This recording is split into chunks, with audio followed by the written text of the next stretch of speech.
Hello students, welcome back to the online classes. Today I am going to take the poem for A Tiger in the Zoo. Now this is a poem written by Leslie Norris. Now, in this poem we see that how Norris is comparing a tiger in two circumstances, in two ways. One tiger, a tiger who is in the zoo, put into a cage, who is very powerful, who has got a lot of strength, who is very fearless character, put into a cage and cannot do anything. Whereas the tiger who is in the forest is very fearless. He just roams around, moves around, and anybody who sees the tiger gets frightened and runs away. So that's what here Norris is telling about the character. That means freedom is important not only for human beings, the animals also. Okay, the animals also needs the freedom. We cannot curtail them into a prison, into a cage, and restrict their freedom. That's what here Norris is trying to tell us. So let us see the poem.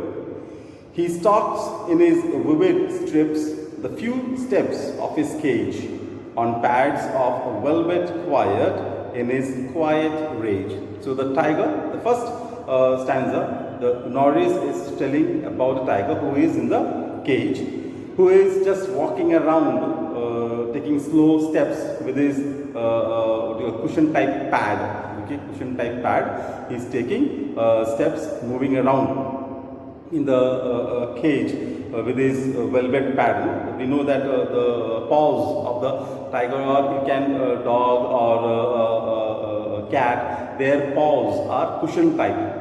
So they very soft they are. So it is looks like as if it is velvet, and the this what do you call tiger moving around slowly in the cage, slowly few steps in the cage. He should be lurking in shadow, sliding through long grass near the water hole where plump deer pass. In second stanza, Norris is telling that he is supposed to be in the forest. Okay, he is supposed to be in the forest, moving around as a shadow.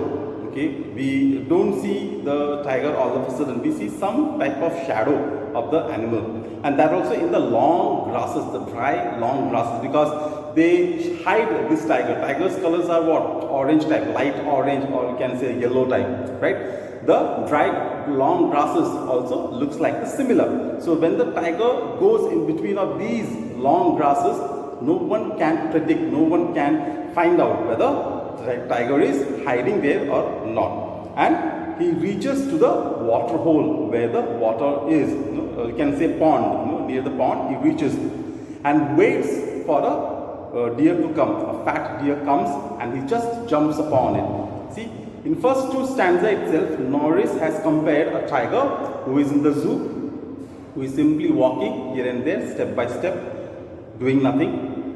Whereas the tiger in the forest is waiting, he is walking around in the long grasses, hiding himself to catch the deer. He should be snarling around houses at the jungle's edge, burying his white fangs, his claws, terrorizing the village. Norris says that he is supposed to be terrorizing the villagers. Near the edge of the forest, we find some villages, right? Some villages are there near the forest, and we can experience, we can hear the roar of the tiger.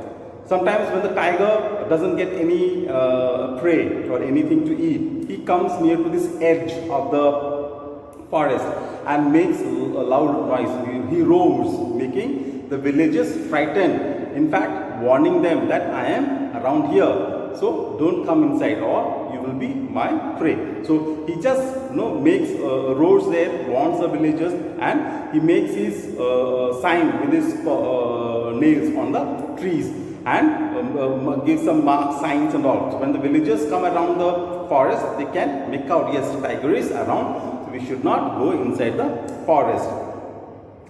But he is locked in a concrete cell, his strength behind the bars, stalking the length of his cage, ignoring visitors.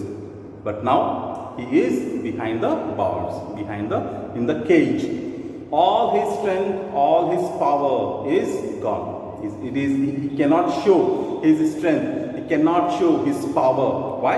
Because he is in the cage. He cannot break the wall. He cannot break the bars and run out. No. He knows that all my strength, all my power will be wasted if I try to break this. In fact, I may get hurt. So he does not do that. He is clever enough. So he just walks slowly and ignoring the visitors. We know that when we go to the zoo and when we see the tiger, if he's sitting somewhere inside, we start calling, "Hey tiger, come out, let us see you, come out, show yourself."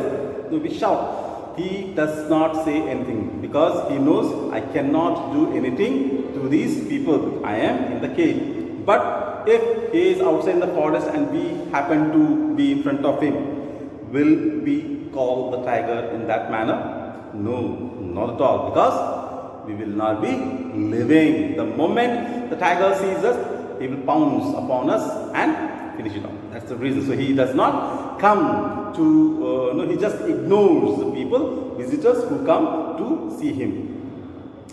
He hears the last voice at night, the patrolling cars and stars with his brilliant eyes at the brilliant stars. He just looks at the star.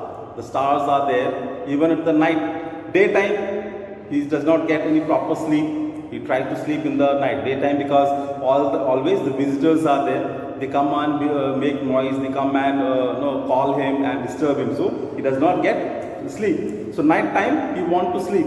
But night also he could not, because the patrolling car is moving around. The police patrolling car is moving around. They are making the siren. So he just looks at the stars, the bright stars, and through his bright eyes, hoping that one day he will be free and he may go to the forest and enjoy his freedom. He waits for. Nor is telling us that freedom is important and we should never lose hope. Okay, hope is the biggest gift and we should always hope for the better way. I hope you might have understood the poem. Questions I have already given, posted it. Please do the question answers in your copy. Thank you. Have a nice day.